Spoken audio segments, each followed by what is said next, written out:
జగన్ ప్రభుత్వంలో అడ్డగోలు పనులు చేసిన అధికారుల పాపం పండింది. అధికారాన్ని అడ్డుపెట్టుకుని విచ్చలవిడిగా చెలరేగిన ముగ్గురు సీనియర్ ఐపీఎస్ అధికారులపై వేటుపడింది. ముంబై నటి కాదంబరి జేట్వానీ వ్యవహారంలో ఇంటెలిజెన్స్ మాజీ చీఫ్ పిఎస్ఆర్ ఆంజనేయులు, విజయవాడ మాజీ పోలీస్ కమిషనర్ కాంతిరాణా తాత, విజయవాడ మాజీ డీసీపీ విశాల్ గున్నీని ఏపీ ప్రభుత్వం సస్పెండ్ చేసింది.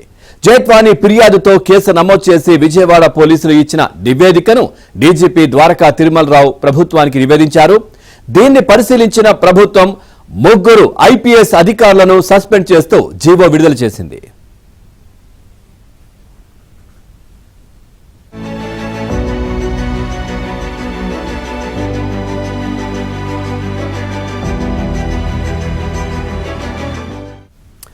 మాజీ సీఎం జగన్ స్నేహితుడు సజ్జన్ జిందాల్ను కాదంబరి పెట్టిన కేసు నుంచి కాపాడేందుకు ఆమెను అక్రమ కేసులో ఇరికించి నరకం చూపించారు. వైసీపీ పెద్దల ఆదేశాల మేరకు ఐపీఎస్లు పిఎస్ఆర్ కాంతిరాణా, విశాల్ గున్ని నిబంధనలకు విరుద్ధంగా వ్యవహరించారు. ఆమెను, కుటుంబ సభ్యులను అరెస్ట్ చేసి టార్చర్ పెట్టారు. ఈ ముగ్గురు ఐపీఎస్లపై గతంలో కూడా తీవ్ర ఆరోపణలున్నాయి. డీజీపీ కావాలనే ధ్యేయంతో ప్రతిపక్షాల నేతల్ని హింసించడం, ప్రశ్నించే గొంతుల్ని నొక్కేయడం, తప్పుడు కేసులతో వేధించడం లాంటి అడ్డగోలు పనులు చేసినట్లు ఇంటెలిజెన్స్ మాజీ చీఫ్ పిఎస్ఆర్ ఆంజనేయులుపై విమర్శలున్నాయి. కుప్పంలో స్థానిక సంస్థల ఎన్నికల్లో వైసీపీకి దొంగ ఓట్లు వేయించడం నుంచి బెజవాడలో అడ్డమైన పనులు చేయడం వరకు కాంతిరాణాపై ఆరోపణలున్నాయి. పోస్టింగ్ కోసం రాజధాని రైతుల్ని హింసించడం మొదలు దళితులపైనే అట్రాసిటీ కేసులు పెట్టిన ఘనత నాడు గుంటూరు ఎస్పీగా విశాల్ గున్ని సొంతం.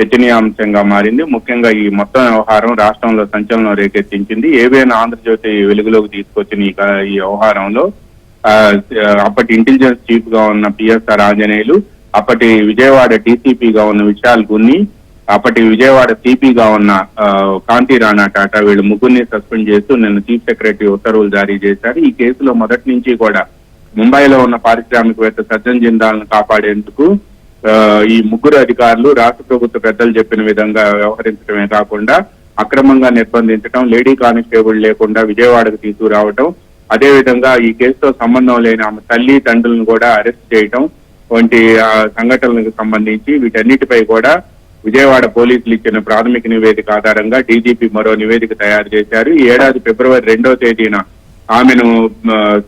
ఆమెపై కేసు నమోదు చేస్తే 1వ తేదీనే వీళ్ళు టికెట్లు బుక్ చేసుకోవటం, దీంతో పాటు కనీసం ఈ రోజు కూడా విశాల్ గున్ని టీఏ బిల్లులు పెట్టకపోవటం, ఈ అన్ని అంశాలు కూడా పోలీసు ఉన్నతాధికారుల దర్యాప్తులో తేలింది. పోలీస్ సీక్రెట్ ఫండ్ నుంచి ఇవన్నీ కూడా ఖర్చు చేశారు అని చెప్పి చెబుతున్నారు. ఈ సీక్రెట్ ఫండ్ అంతా కూడా అప్పటి ఎవరైతే ఇంటెలిజెన్స్ చీఫ్ గా ఉంటారో వాళ్ళ వద్ద ఉంటుంది.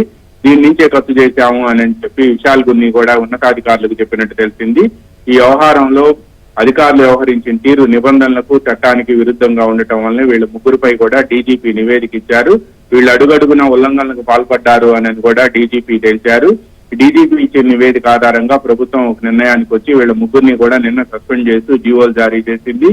ఈ వ్యవహారంలో ఇబ్రహీంపట్నం పోలీస్ స్టేషన్ లో కేసు నమోదైంది. 3 రోజుల క్రితం ముంబై నటి జిత్వానీ ఇబ్రహీంపట్నం పోలీస్ స్టేషన్ లో ఫిర్యాదు చేసిన వెంటనే ఎఫ్ఐఆర్ నమోదు చేశారు. ఈ ఎఫ్ఐఆర్ లో కూడా కుక్కల విద్యాసాగర్ పేరు పేర్కొన్నప్పటికీ కూడా అండ్ అదర్స్ అని పేర్కొనడంతో వీళ్ళందరినీ కూడా అందుట్లో చేర్చే అవకాశం ఉంది అని చెప్పి సమాచారం అందింది. ఇక ఇప్పటికే అప్పటి ఇబ్రహీంపట్నం సిఐ దర్యాప్తు అధికారిగా ఎవరైతే ఉన్నారో సత్యనారాయణ సస్పెండ్ చేశారు. అదేవిధంగా ఏసీపీ హనుమంతరావును కూడా సస్పెండ్ చేశారు. ఇప్పుడు తాజాగా ఈ ముగ్గురు సీనియర్ ఐపీఎస్ అధికారులను సస్పెండ్ చేయడంతో ఈ వ్యవహారం రాష్ట్రంలో సంచలనం రేకెత్తిస్తుంది. రాష్ట్ర చరిత్రలో తొలిసారిగా ఒక ముంబై నటిని అక్రమంగా నిర్బంధించడమే కాకుండా ఆమె ముంబైలో పారిశ్రామికవేత్త సజ్జన్ జిందాల్ పై పెట్టిన కేసును ఉపసంహరించుకునేందుకు ఇక్కడ పొలిటికల్ బాస్ల ఒత్తిడి మేరకు అదేవిధంగా ఇంటెలిజెన్స్ చీఫ్, అప్పటి సిపి అండ్ డీసీపీ ఈ ముగ్గురు అధికారులు కూడా కలిసి రూపొందించిన పథకం ప్రకారం వ్యవహరించారు అని కూడా పోలీసు ఉన్నతాధికారుల దర్యాప్తులో తేలింది. వాళ్ళు ఇచ్చిన నివేదిక ఆధారంగానే వీళ్ళ ముగ్గురిని సస్పెండ్ చేశారు. ఇక ఈ రోజు రేపట్లో వీళ్ళని ఎఫ్ఐఆర్లు నిందితులుగా చేరుస్తారు అని కూడా ప్రచారం జరుగుతుంది. దీనికి సంబంధించి పోలీసు ఉన్నతాధికారులు ఎవరు కూడా నోరు మెదపడం లేదు.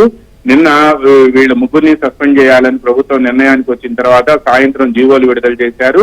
ముగ్గురిని కూడా సస్పెండ్ చేస్తూ నిబంధనలకు విరుద్ధంగా వ్యవహరించారని, చట్ట పరిధిలో చట్ట నిబంధనలను కూడా అతిక్రమించారని అని కూడా ఆ జీవోలో పేర్కొన్నారు. వీరిపై వచ్చిన నివేదిక ఆధారంగా ప్రభుత్వం వీరిని సస్పెండ్ చేస్తూ నిర్ణయం తీసుకుందని పేర్కొన్నారు. ఈ ముగ్గురు అధికారులను సస్పెండ్ చేయడంతో పాటు మరికొంతమంది అధికారులపై కూడా వేటుపడే అవకాశం ఉందని చెప్తున్నారు.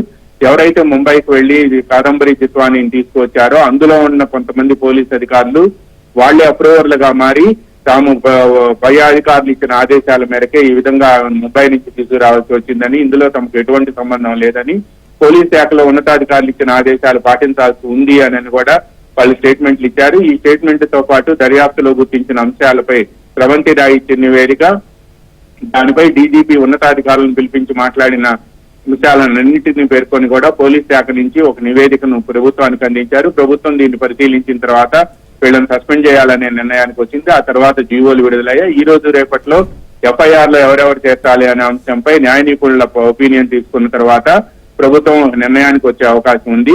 Pawan, right, thank you Ramarao, thanks for the updates.